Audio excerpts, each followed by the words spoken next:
How much did that playoffs last year hurt Joel Embiid's stock in the NBA? Where do you have Joel Embiid right now? Joel Embiid's still a top 10, but he's definitely he took a step back because this is all right. So Nebula, I want to do this real quick. I want to just throw out some names, right? I want you to say, you're just gonna tell me is he better than Joel Embiid or not? Like, over under type of thing. So like Curry, you got Curry over him. Yeah. All right, you got Luka over him. Yeah, definitely. You got Tatum over him. Yeah, right now I'd say that. You got Tatum. Okay, you got LeBron over him. Yeah. You got KD over him. Yeah. No, we're going. He's like bottom 10. Hold on. So we're He's that like far bottom 10. removed from. Yo. So we know this past offseason there were some seismic moves that really adjusted the landscape of the NBA. So we now have the Milwaukee Bucks and the Boston Celtics with some, like I said, powerhouse moves that have them potentially sitting above, the top of the Eastern Conference. Question today is, are they sitting above the entire NBA? Let's get into it. How big is the gap between the rest of the league? I'm really curious to know you guys' opinion between obviously the Bucks and the Celtics. All right. I mean, I'll just jump into it. I would say, we see the moves that the Celtics made and the Bucks made. They really shored up a lot of weaknesses and really just rounded out their teams overall. It's hard to choose between the two of them. But the one thing I want to say is I do think it's easy with all these new moves and fresh faces to forget about the other competitive teams in the league that could be right on their tail. One team I'd like to bring up would be even, the Denver Nuggets, defending NBA champions, a team that both of those teams might have a trouble matching up with. It's tough to say. I mean, defending NBA champs, you got a guy like Nikola Jokic that just makes everybody on the court better. And he's a guy who poses matchup issues for just about anybody in the NBA. So for me, it's tough to say that a team that was so well oiled, I know they lost a few pieces, but a lot of their key pieces are still intact. I think that team is a team that could give both of those other teams a run for their money. They got a lot of players that can match up well with those other teams. What do you guys think as far as teams that could match up, though? I'm going to have to go also. I'm going to agree with you here. The Nuggets are definitely right on the tail of both of those teams.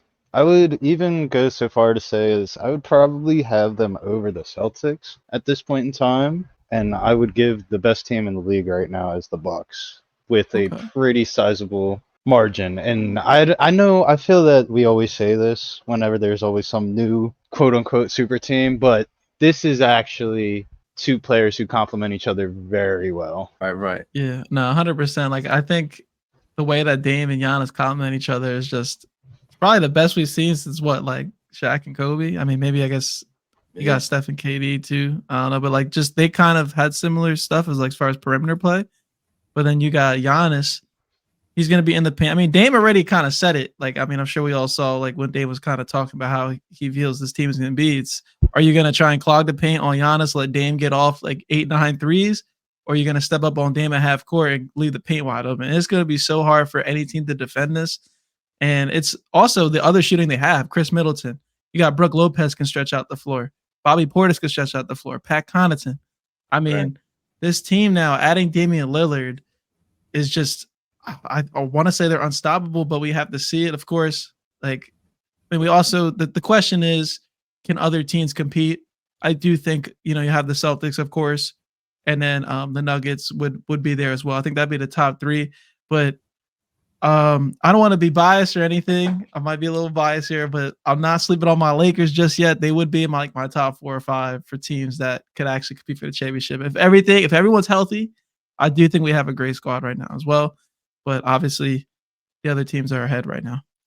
All right. No, I like that point as well. I think the Lakers are a team that a lot of people could be sleeping on. They really had a great offseason. We made a lot of good moves. Similar to other teams. They made a lot of pieces. They shored up a lot of those holes in their play. And now they have some real depth. And that's a point I wanted to actually touch on to, what Nebs was saying before, that he's not as high on the Celtics as he is on the Bucks. And I have to kind of agree with that because we see the way the Bucks made their acquisitions in the offseason. It almost feels like they didn't do much outside of take Drew Holiday, upgrade him into Dame Lillard. They didn't really lose many pieces. In fact, they really brought back a lot of those guys who could have potentially walked in the offseason. As opposed to the Celtics, though, who on top of bringing in these new faces, they lost a lot of their depth and identity really with guys like Marcus Smart, Robert Williams going out the window. What's his name over to the Dallas? What's his name? Grant Williams over to Dallas. Those are some versatile pieces that the Celtics lost, that they're going to have all these new faces coming in, being integrated. I know they have a lot of talent, but the depth, I think, is something they could run into a little down the road for the Celtics. I was actually going to say too earlier that I think if anyone's a weak spot on the Bucks, I think it's Chris Middleton. I do think he's kind of going to be shaky going into this year. I'm not expecting him to have a better year. I'm expecting him to be kind of like average. You don't think he's going to have a better year? That's probably, No. I mean, he was so hurt last year that he only averaged like 13 points. I think now having Damian Lillard is going to take a lot of pressure off of him being number 2. He can kind of really just focus on that role as a number 3 guy now and just have easier looks. Like, I don't think he's going to be ever what Chris was a few years ago, like in the finals run and all that, dropping 40 balls. I mean, I think he could still have the capability maybe on a random night here and there, but not like super consistent. Like, but I do think Chris is still going to be a pretty good third option for them. Right. I do think one thing that's interesting though, that could be a bit of an adjustment is I almost feel like, well, not almost, I feel like Chris Middleton's play is going to have the biggest adjustment as far as figuring out where he fits in the offense, when he takes his shots, those types of things. I feel like he's going to defer a lot to Dame, and he's going to potentially struggle in finding his way into the offense and, you know, taking those tough shots where when you're the guy, you don't really have to think about it. You know, you're taking this shot because you're the one that's supposed to take that shot. It's a little different when you have a Damian Lillard playing beside you. There's also one more team I wanted to pull into the mix, get your guys' opinion on it, because last year there was a whole lot of hype moving around them, and they kind of disappointed a bit. But the Phoenix Suns also made some pretty big moves. Got to talk about Phoenix, right? And when the moves first happened, people wanted to talk about how top heavy they are and that they didn't really have the depth to compete. Well, guess what? This past offseason, they really, addressed that depth issue and went out and got some pieces to round out their roster. So what do you guys think about the Suns, rather, and their chances? I think the Suns are going to definitely be one of the top 5 teams in the league. I think that trade that they made getting off of Ayton and getting Nurkic with that pieces, I think that was a very, very helpful move for them, because I did not see their depth earlier, and now it's starting to there, and they've still got time to do some more trades even. Just getting Ayton off the team specifically is just a huge addition by subtraction. I was just about to say that the addition by subtraction thing is definitely a huge Yeah, this man Ayton was literally just standing around watching Jokic give him 45 every game. It was so crazy, bro. So it was definitely good to get rid of him and add a piece like Nurkic, who I think is really going to give you good minutes. I know. I was just going to add that they just really got a lot of rotational pieces, where last year people wouldn't have said so. They have guys that at the very least they can plug in around their stars and, see how it fits. I'm really interested to see how Beal's going to fit in with this, because Devin Booker and KD were doing their work in the postseason last season. Yeah, right. I would have to assume they probably stagger their minutes. They probably stagger them and let those bench guys, fill in the rest. But before we move on, I just want to see, do you guys have any other teams that you think are right on the cusp of being in that championship contention with the Bucks and Celtics? We got the Lakers, we got the Nuggets, now we have the Suns. Are there any other teams that you guys think belong in that conversation? I might sound, it don't even sound crazy, but Miami Heat, are we going to continue to sleep on them every single year, and then they continue to rally off and go to the freaking finals or the Eastern Conference Finals every single year? It's like something about that team. They're like a well-oiled machine, no matter who you put around them. As long as you have that core of Jimmy, Bam, and you give them those key pieces. I think that I just can't count them out. And I do think that they have a better regular season this year. I think they're going to have a higher seed placement. I think that's the goal for them. I mean, do I think they get back to the finals again? No, not this year. But I do think it's a team that nobody in the Eastern Conference wants to see in a 7-game series. They just never are. Now that's a smart man right there. Yeah, go ahead. Just send it over this way. So I mean, one thing I want to touch on, you talked about a couple of cornerstones there, Jimmy Butler, Bam Adebayo. You left one guy who set a major goal for this season, and that's Tyler Hero. And that goal he set was he wants after this season to be untouchable. He wants his play to put him on a platform where the Heat no longer have him in trade discussions. And I think that kid, he's a guy that's got the work ethic to do it. A little adjustments in his shot selection. And now I do have a question for you real quick about Tyler. Is that, do you think if he doesn't get hurt in the playoffs, do you think he would have showed those moments that would have made him untouchable in this Dame trade talks? Like, do you think he would have had a stellar playoffs like that? I think I don't want to agree with your question only because I don't think there's any play that would have made him untouchable because Damian Lillard was the prize. And regardless of how good Tyler played, Damian Lillard would have been an upgrade. So he still would have been on the table for a Damian Lillard trade at that point. I do think, though, that it's funny. A lot of people talk about Tyler Hero's value dropping because of the fact that they had so much success when he got hurt. But you look at his play style, and a lot of the things that he does well are things that would have made the Heat even better in that postseason run.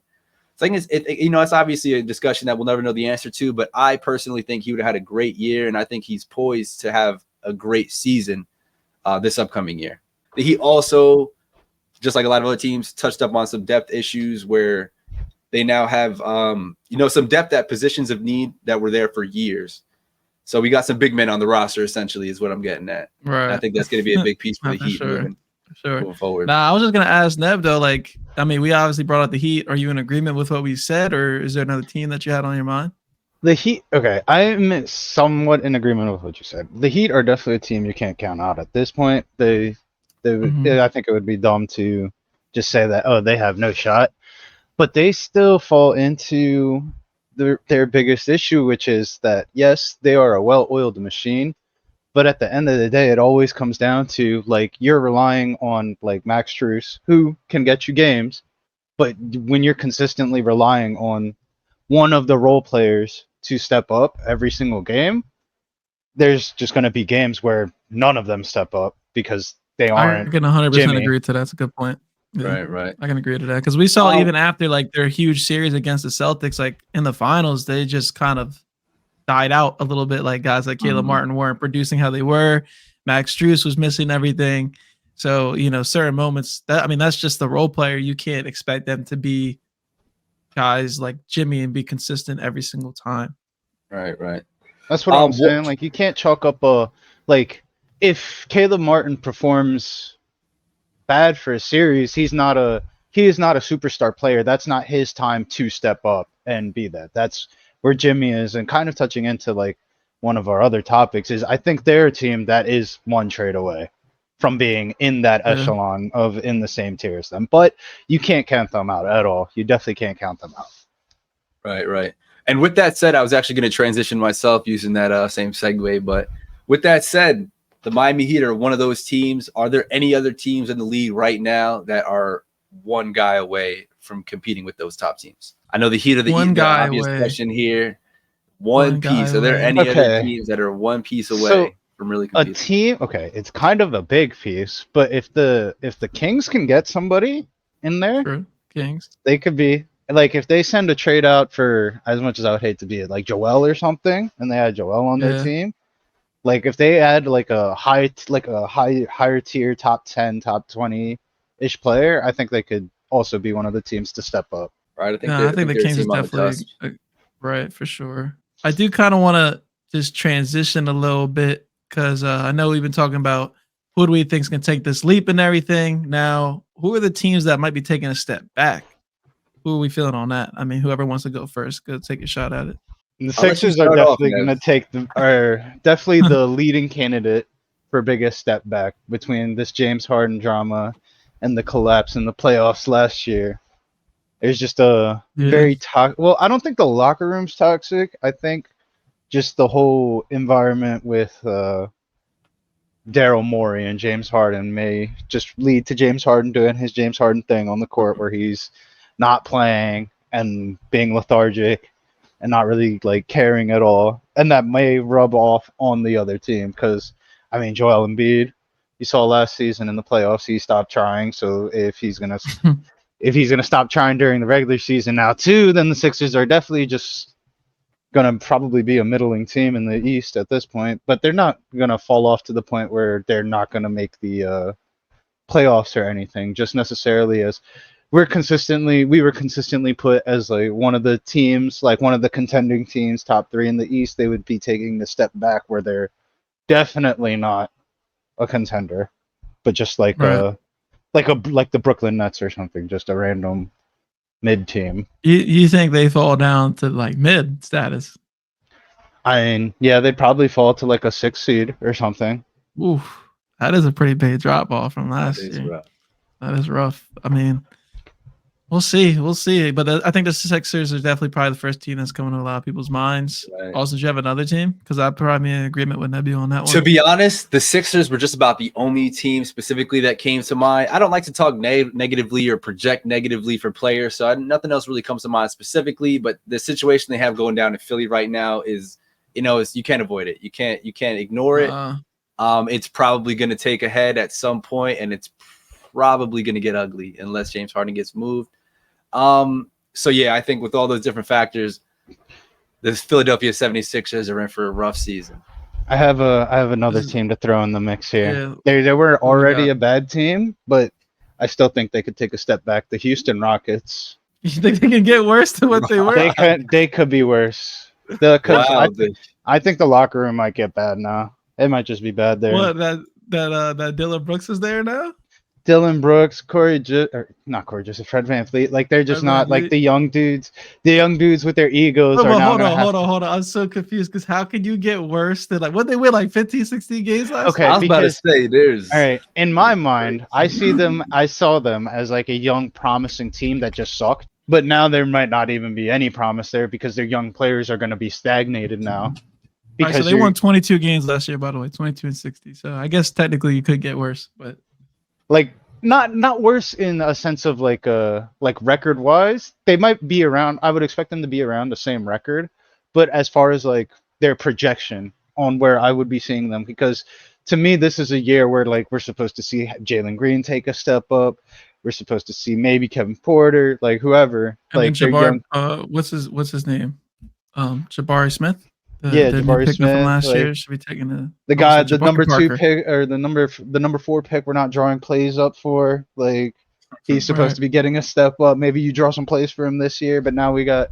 I mean, not that VanVleet's a bad player or anything, but once you're paying him $40 million, you have to give him the rock. Like he's got to be your guy. Sure. No, and that's 100%. a lot of touches your young players aren't getting.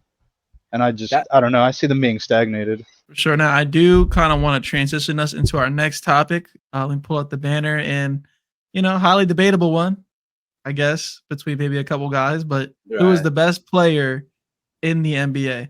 Now, who do you guys have as the best player in the NBA right now? I'll jump in first. I would say that my pick is that guy over in Milwaukee, Giannis Antetokounmpo.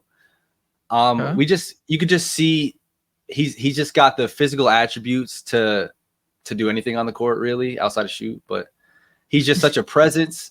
He the defensive impact is really what is really the difference maker for me, though, because when you put him against some of the other top guys in the league, offensively, he might be hand in hand with some of the other best, but defensively is where he kind of starts to separate himself because of the fact that he's so versatile and can really guard so many different positions, which, is a guy you can plug in all over the place on the court and, really make an impact in different ways.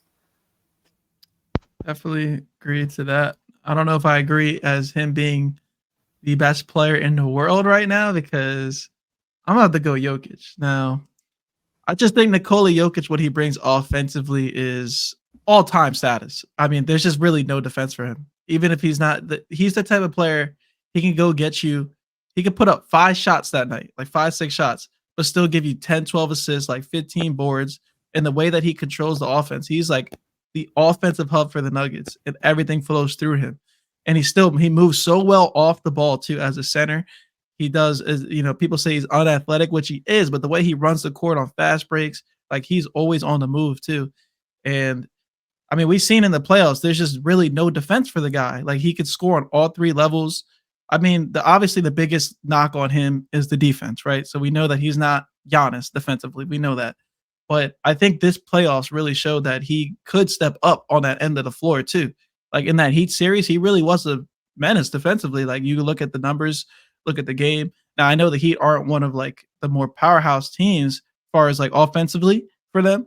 That's not really their game, but I just think Jokic brings so much to the table offensively that it outweighs the defensive metric. Now, I don't think the gap between Jokic, I think Jokic and Giannis are neck and neck. Like it could really change at any moment. Like if Giannis develops a little better of a jump shot, I'm going back to Giannis. But yeah, I mean, I think right now, this moment in time, I'm gonna say Jokic. They're both amazing, and it's incredibly close between the both of them. I would have to, man, it's so tough. I'd have to give it to Jokic as well. I think Giannis is better at both ends of the court, like all like being an all-around player. But Jokic has he has like I don't really see many players with this attribute like outside of like LeBron, but he has like a control, or like Chris Paul. He has a very good control over the game. Like Right. Giannis is like Giannis feels like a force in the game. Like he's gonna make his impact. He's gonna come down. He's gonna dunk. He's gonna block you. He's gonna do it all, except for shoot. But whatever. Jokic can like. I don't feel that Giannis controls the pace of the game though. I feel like Jokic, he'll slow the game down, and he has an answer for everything you're going to do. That's a 100% great agree to point. that. Right. It's a great point. 100% agree with that. Just the way that Jokic controls the game, 100% is just like his vision. Because I mean, I know even a couple years ago we were talking about, oh, is this the best passing big man of all? Like that's not the cool. We're gonna start looking at Jokic like, is this possibly the best passer of all time? Like when it's said and done. I mean, maybe that he's not gonna have the assist totals and everything, but when I'm just talking about as a straight passer, like Nebu said, he's always 2 steps ahead. Like the way that he sees the floor as a center, and then the intangibles. He's 7 feet tall. He could see over the defense. He's able to make passes that guys like shorter point guards couldn't really ever make because of the way he can get the ball over the top of the defense. He can do skip passes across the whole floor. I mean, and then his outlet passes, like from as soon as he gets the rebounds, catch it in one hand, tossing it 65 feet down the court. He's on another level when it comes to passing the basketball. Right, for sure. No, I think those are clear cut the two guys at the very top of the league right now. But the past couple seasons, there's been a third name that has really been hovering, alongside those other two guys. So being that we've already established those you would call the two top guys in the league, what is the gap between them two? And I'll let Nebs jump into who the third guy is going to be and what he thinks, what's the gap there? The third guy? Who do I think is the third guy in the league right now? Oh, it should be a clear-cut answer, Nebs. He happens to play for the Philadelphia 76ers. Joel is definitely not the third best player in the league right now. I would, I'm just talking about. I guess Nebs has clearly a different opinion. That's just the guy who most people would have put right outside of the top two for the past couple seasons. I mean, maybe the past couple seasons, but after the last off season, there's no way you could say that he's the third best player in the league. So who would you put right outside? Who are the guys that are right outside of that top two number then? I mean, in my opinion, I think I'm saying Curry still, in my opinion. I was going to say, like, maybe Curry, maybe KD. I don't know. Maybe. I think I put Curry. Well, I don't know. Dame might put himself there this year. Dame? You know what? I was just going to say, this is going to be a drastic turn, but this is just not what I was expecting. How much did that playoffs last year hurt Joel Embiid's stock in the NBA? Where do you have Joel Embiid right now? Joel Embiid's still a top 10, but he's definitely he took a step back because this is all right. So Nebby, I want to do this real quick. I want to just throw out some names, right? I want you to say you're just gonna tell me is he better than Joel Embiid or not? Like over under type of thing. So like Curry, you got Curry over him? Yeah. All right, you got Luka over him? Yeah, definitely. You got Tatum over him? Yeah, right now I'd say that. Got Tatum. Okay, you got LeBron over him? Yeah. You got KD over him? Yeah. No, we're going. He's like bottom 10. Hey, hold on. So we're that like far bottom 10. removed from. Well, it's not that he's that far removed. I mean, these players were all very close. Can we agree on that? Like, we're talking about last year's MVP, by the way. Yeah, but in any given year, if you go off of the MVP, like KD won MVP, and people would have said he wasn't the best player in the league. LeBron was better than him. Just because you win MVP doesn't necessarily mean you're the best player in the league at that given time. Yeah, no, definitely not.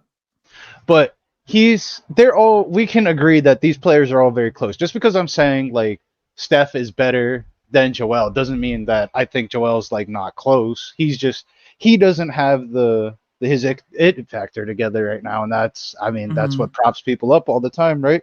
That's what had Right. Kawhi up there as the best player in the league for a little bit. That's one of the things that makes the Bucks so scary is because I feel that many teams don't have like the second guy with the it factor. That's where I see the Bucks as so crazy is because Giannis is that guy. Regardless of what people used to say, Giannis has proved that he can step up and he can close out and he can be that guy that you go to in clutch moments. And we don't have to get into Dame. We know what Dame is. Dame's We know about it. that We know too. what Dame's been for the last 12 years. So you now Crazy. have two guys who will give you 50 points, 50 balls in clutch games when you see that. Like that was what Curry, KD, LeBron, Kyrie. Like that's the last time Right. I've seen something we have something like that in the league. Right. The two guys can just give you like they're I know Austin, yeah, said something like that. Forget where you saw that, but that it's the first time ever that two players at the previous season averaged 30 per game and now are on the same team. Right. Yeah. It's pretty crazy. Like, I mean, they're both The history. just so dominant in the whole history of the league. So it is wild. But I kind of want to segue into our next subtopic here. Now that we're on the discussion of the best player in the world, what other players in the league do we see? I mean, I guess we kind of talked about who can catch up to them and whatnot, but I want to talk about who's going to take that leap next season. What players do you think take the big leap? Maybe not be the best player in the world, but like, they start getting like top 10 status, or we can see in another couple of years that they can rival that position as the best player in the world. And there's one clear-cut guy who's projected to do so, and that's Anthony Edwards over in Minnesota. He's got a big confidence booster in that FIBA tournament this year, and we saw that amongst the other young stars in the league, he managed to stand out amongst them. He's just a guy who we've always saw throughout the course of his career up to this point that he's got that special factor to him.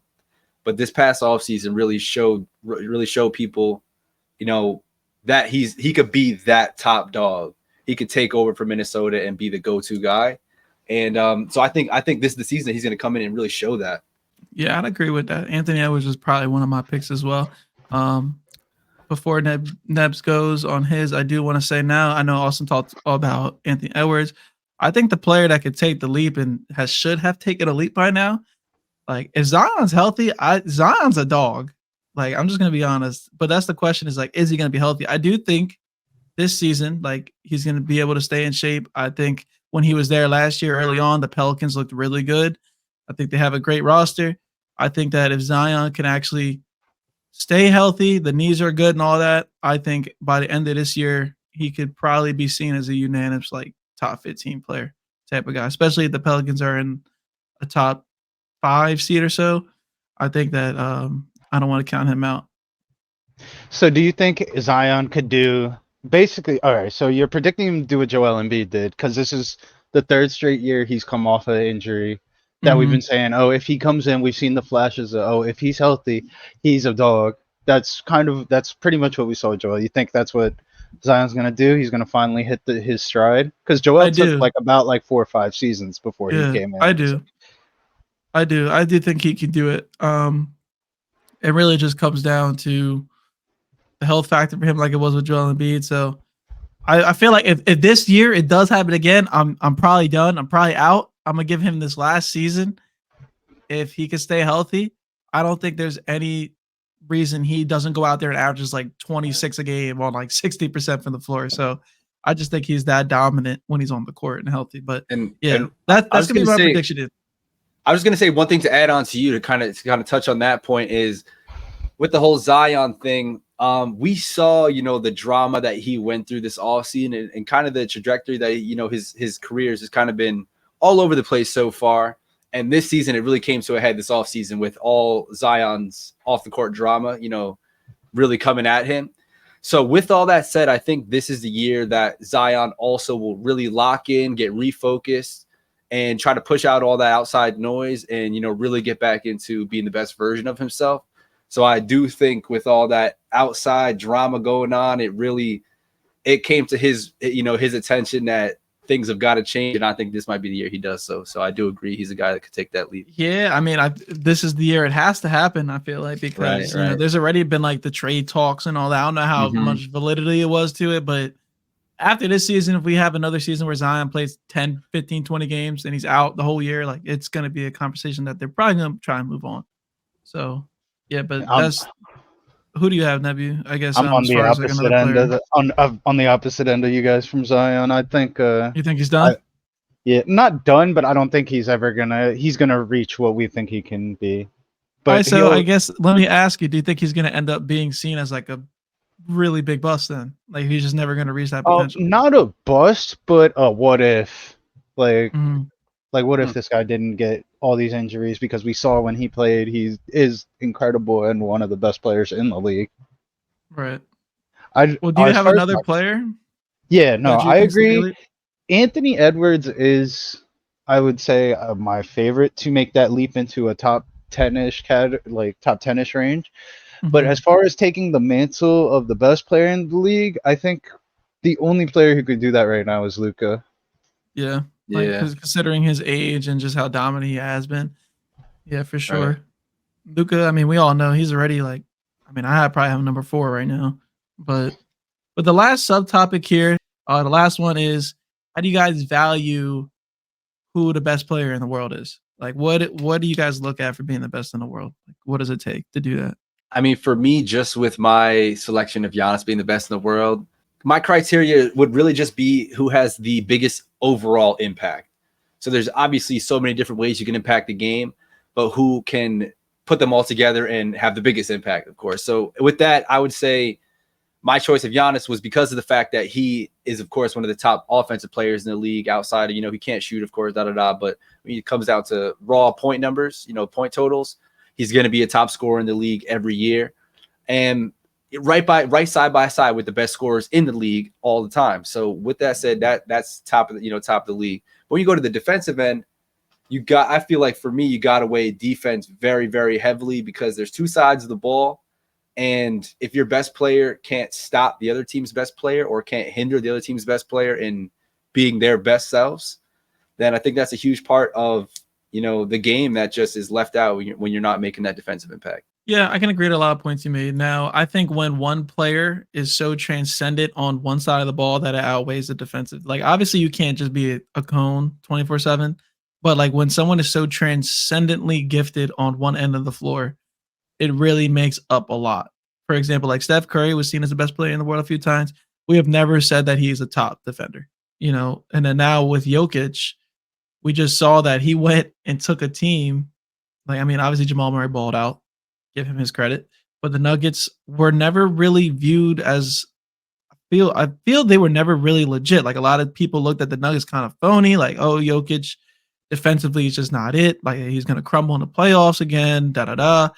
But when he actually had a fully healthy squad, they went and just did that, what we saw, and he averaged 30, 10, and 10 in the playoffs. And so I feel like when you're that transcendent on offense, it kind of outweighs it. I guess for what I value as the best player is a lot of points you said, points that I just made. And then also I think that your impact on winning, like you have to show it at the highest level. Like you don't have to have an abundance of championships to be the best player. Like I do think you have to have at least probably have won a championship within the last few years, or maybe have been to a few finals appearances.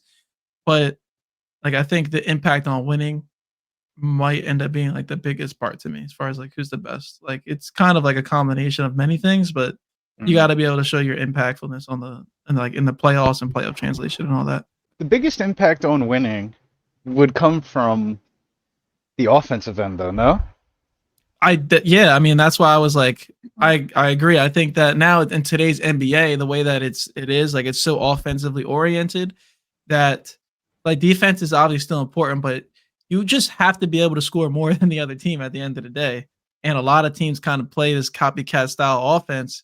And I think that the biggest impact is how much impact you bring offensively. Now, did you have a like what was your criteria for the best player in the world? A lot of the same points that you guys have. Your ability to, I know I just said defense isn't as important, but defense is still somewhat important. Right, yeah, But it's not your non-existent. ability to control the game. Do you ever let the game get out of hand? Can you come back? Can you elevate the people around you? Can you win when you're not supposed to win? Like the Nuggets just won this year. I don't think going into the year they were the favorites, but they were Right. definitely a contender. But can you elevate your guys around you to be better? And not many players in the league can do that. And I'm gonna Yeah. have to give it to Jokic, like I was saying earlier, just for a Cool. combination of those things. Yeah. Right. All right, I like that. But I guess it's time to move on to our beat the buzzer segment. So play a little game. We're gonna play a little game that we found. Should be fun. Let's set it up real quick. So this game is going to be guessing NBA players by their voice, only their voice. And we're gonna run through this real quick. We're gonna keep track between us three here. You guys watching obviously play along. So whoever guesses first, I'm assuming is who's gonna get the points. So we're gonna run it like that, and then just keep track of your points and how many people you guess first. And if you guys are ready, I got a question. What's up? Are these people all right? So the people in the thumbnail, are these our choices, or are these just going to be? Yeah, I haven't watched the video yet because I didn't Okay. want to, obviously have any advantage or stuff. So I think it is though, like between one of these guys maybe, but yeah.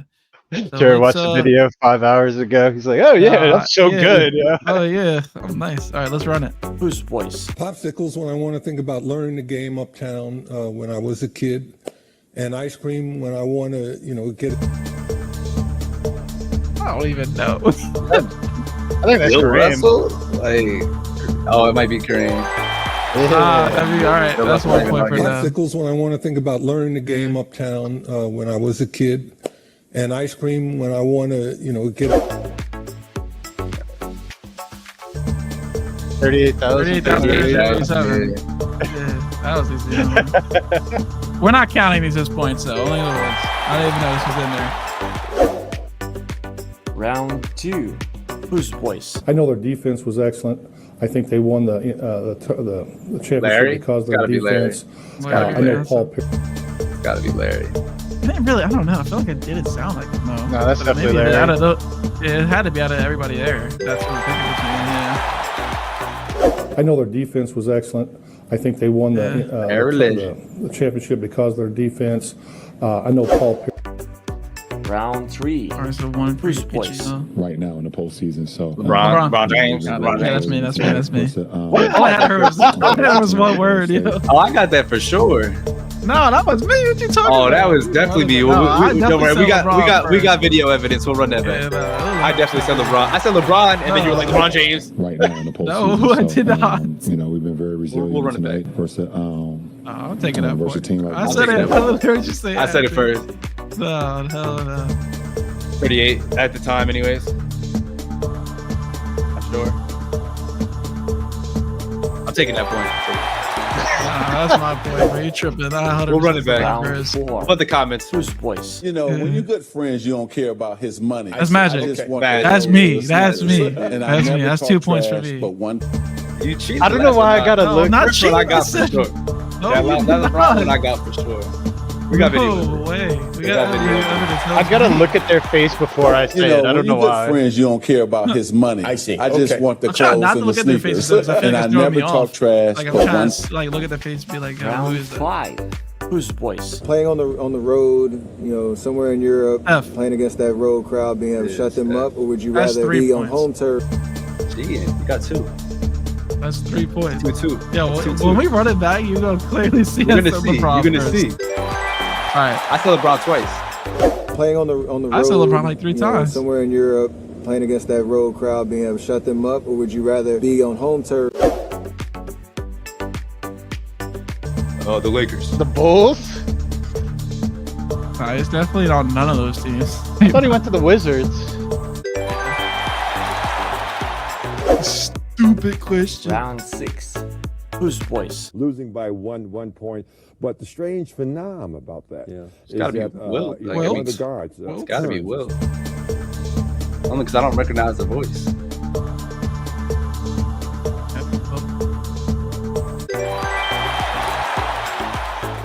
losing by Take that third. one point. But the strange phenomenon You can have about that that is that one of the guards, Kearns, Round 7. Whose voice? That's the basketball player. Magic, Michael. Michael. And it's You said Jordan. Magic. And I as a said father, Michael. in the game of I said basketball, Jordan. in Nah, I life, need that. No, you got that one.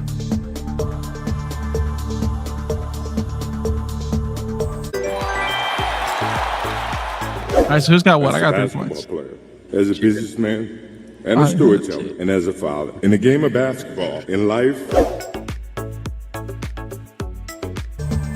32? 32,200. Yeah, 32,000.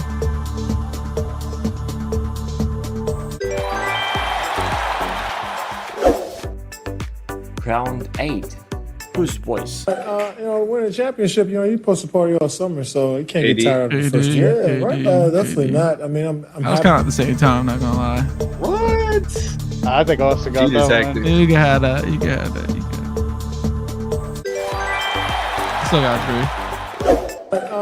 winning a championship, you're supposed to party all summer, so you can't get tired of the first year. Right? Definitely not. I mean, I'm happy. Round 9. Whose voice? Record over my dad's football games and That was he'd me. get Come on upset. now. But No way. That's crazy. No, we all. That's a tie. We say that was a 3-way tie. Honestly. Kobe. Yeah, Got that in now. What you mean? That's why I don't like the picture thing though, because obviously it's just man. Kobe now. It's like I don't know why you did record it over like my that. dad's football games and he'd get upset. like, guess the But thing, I but used to we do guessed that all the everybody time. else. Full access, never seen before. How many kids? I want to say 4. I know of, 6. but- I'm gonna say 6 just because we. I don't know. Yeah, it's 6. 6. Damn. Shot been getting it in. Round 10. Whose voice? Kobe. She is. She's like Kobe. a seasoned vet. Too. Kobe. Any loud or fast music. Can't even like count that one. Cautious, careful. I'll take that All one right. too. Oh no, what did you guys have? I think I had 2. It depends. We're gonna have to have the refs take an official review on that one. Actually, we're gonna have a recall. She is. She's like a Another go seasoned through. vet too. Any loud or fast music, she's very safe and like cautious, careful. That's all. All right, that's gonna be it for that one. Let's go back here. And our last part of today's podcast episode is going to be burning takes of the week. So just setting the banner up real quick. Yeah, burning takes of the week. So I'm sure some of you guys probably saw the community post. Put out some drop your hot takes, right? I want to see some of your NBA hot takes. So we're gonna look at them right now. I got about 3 of them here. We're gonna react to them, and we're gonna call it a show. So hot take number 1 was by DS World of Hoops 8637. He states that stars and superstars back in the 80s and 90s were more skilled and highly more intelligent than today's NBA stars and superstars. Sorry, what? That's burning take. Yeah, that's spicy. That's spicy. Why is it spicy? Let me hear you. Why is it spicy? All right. Well, I mean, earlier when we talked about it, I touched on the intelligence part. I'll put that to the side for now. We'll just talk about skills. And when you talk about skills, you just know skills are improved. People learn from previous generations and build upon that from year to year to year. So I mean, the skill debate is kind of tough to even have a conversation about because we could just see the skills training that people go through nowadays, starting at younger ages. They have different bags, and so many more versatile players nowadays that can do so many things on the court. Where back in the day, you were kind of pigeonholed into one role and one thing. Now, so many players are doing all different aspects of the game of basketball. So that in itself, I think the skill part is just like it's not even a conversation for me as a non-starter. Yeah, I can't see the skill. The skill, I'm agreeing. No, that's a non-starter for sure. What do you mean? Do you see Joel Embiid? I was just ragging on him earlier, but what big man in the league back then was he? What point guards were even back then even doing the dribbles that he was doing? He's doing James Harden step back, double step back. Has he bringing the ball down the court, going behind the back, like going through the legs, crossovers, like no bigs back then were doing anything close to that. The freaking announcers were losing their minds of Michael Jordan doing a behind the back dribble. Like, come on, it's not close. And that's the GOAT. That's the GOAT doing a regular. Do you guys think that maybe players back then were a little bit more fundamentally sound? Do you think that's what DSR World or DS World may have been trying to go at or hint at? Or is that still a no-go? That's a no-go for me too, man. You can't see them. Look, we talk about Jaylen Brown now dribbling with his left hand. We're making fun of him. You see the players back then trying to dribble with their left hand. They can't Yeah. Well, now also like he also put in the comments too that he really wanted to specify that he only meant stars and superstars.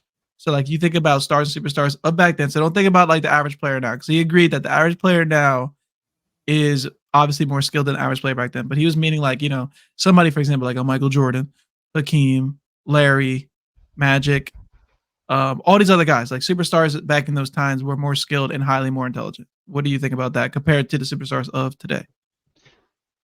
I think no, I still don't agree with that, because that's what I was going with Joel Embiid, because what star center Patrick Ewing wasn't doing that.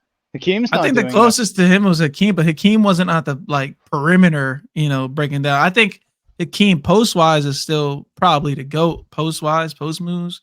Yeah, he's definitely got that. He didn't have Joel's bag on a perimeter or mid range game. None of that. Right. And the one thing that goes to that point of modern players today, they do learn from older players. They go to players that of generations past, and they try to ask them to teach them aspects of their game. The thing is, when you go to that conversation, it's not like players are normally, Joel Embiid's not going to Hakeem Olajuwon and saying, teach me how to play basketball. He's saying, you were the post guy. You were the post move guy. Show me how to use your post moves. So they're taking certain aspects of the game and adding it onto what they already have, as opposed to starting their foundation with those moves. So I feel like it's, again, just a conversation of you're taking pieces and you're building upon them in future generations. So how could that mean the older generations are more skilled when the new generations are just taking what they already did and just adding on to it? So, I mean, again, that's just a breakdown for me. Right. Yeah, no, I pretty much agree with both of you guys on everything you said.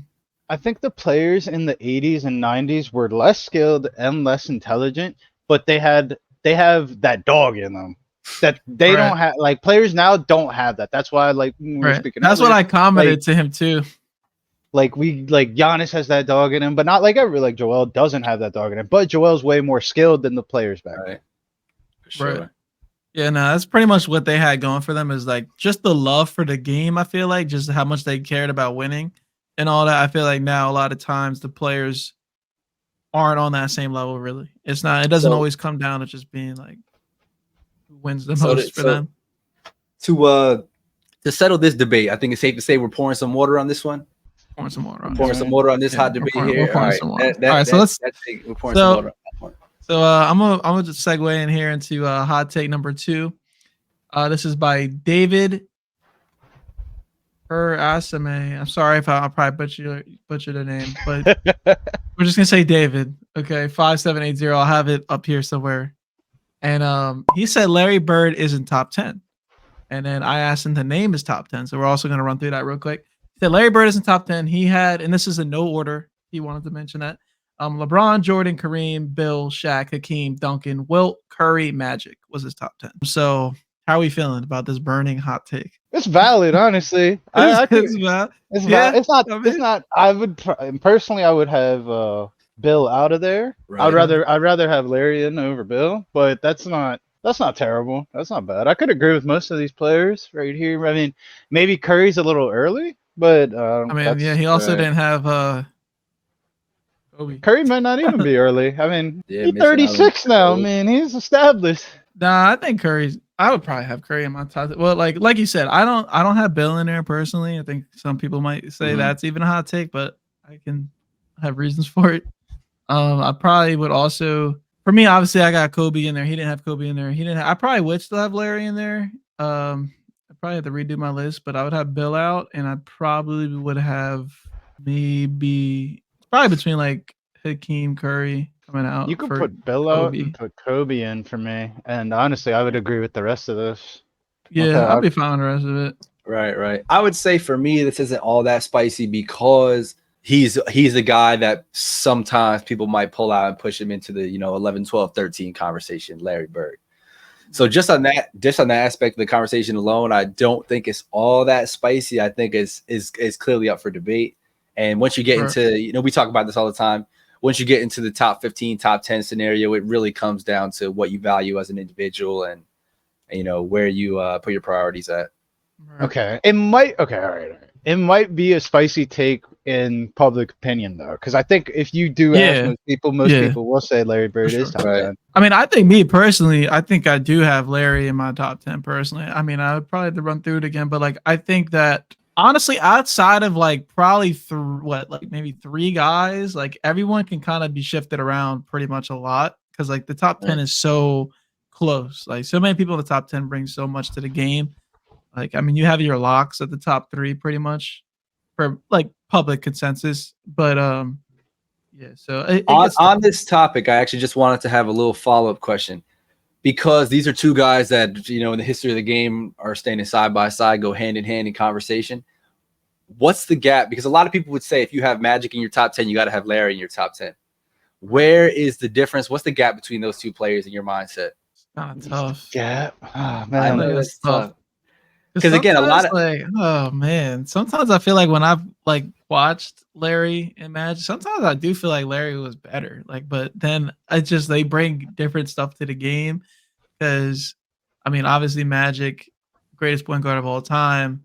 For the longest before LeBron came around, Larry was the greatest small forward of all time. Larry though was just, I do think I still have him top 10. As far as like the gap, I think it would probably be like maybe 1 or 2 spots. I don't think it's anything crazy. Like depending wherever you have both of them, but it's probably like 1 or 2 spots. Whoever you have in front is who you have in front. But they're either right behind each other or like I said, 2 spots. Right. No, that's a take. I only ask just because I see a lot of people, or not a lot. I see people like to put a gap, and people hold higher regards to Magic a lot of times than they do Larry. What were you saying, Nips? No, I agree. Most people would have Magic over Larry. I do have Magic over Larry, but then Jared, I go back to you. So then you said it wasn't a hot take to have Larry out of the top 10, right? I think it's hot, and like you said, like it's hot to the public. Like, but in your opinion, because I think opinion. Well, my thing is like I feel like I had Larry probably in my top 7, but like I said, I don't think it's gonna be like necessarily super hot to have him out of it because there's other people coming up like Curry and I mean you still got other guys playing like Giannis, for example, if he can get up there. So it's like someone eventually is gonna have to start getting pushed out. Because most people, this is where I was going with it. Most people would definitively put Magic in their top 5. So if you're gonna say the gap between him and Larry isn't close, somebody moving Larry out of the top 10 is crazy. Because that would mean that there is a massive gap between them. Yeah, right. I mean, but I feel like because Magic, I don't know if I have him in my top 5. Okay. For me, I don't know if I do. I feel like because when I go back and I look at Magic, you know, I mean, obviously he came into a phenomenal situation, but I mean, he did drop 42 points as a rookie, Game 7. He's played center MVP position, so like Finals MVP. Larry Bird was in a great situation as well. I just feel like they both, for the longest time in their careers, were pretty much neck and neck, though. Like they were seen as like 1 and 2. I think that, I mean, obviously Magic won more. They both have 3 MVPs, right? They both, you know, Larry only person since Wilt to have 3 in a row. But yeah, I think that Larry being out the top 10 for as far as like the public opinion is definitely a hot take in most people's eyes. So I guess if I reevaluate it, maybe it is a bigger gap than I would have thought before, because if Magic's still going to be in it, and then I don't think it's crazy if Larry comes out. So yeah, I guess maybe it is a little bit bigger of a gap than I may have thought. But the last hot take, the last one, this one was from Alejandro Hernandez. He said that Devin Booker only shines because he is never guarded by the other team's best defender. How are we feeling on that? That's scorching hot. That is scorching hot. That's scorching hot. That is scorching hot. I mean, how many years? Who was the other guy they were defending when Devin Booker was scoring 71 points? I don't actually. Right. This is why I was saying when I read it, I'm like, I must have started watching basketball last year when KD came. Like, who was around for the half a decade that Devin Booker was the only guy over there in the desert doing anything for the Phoenix organization?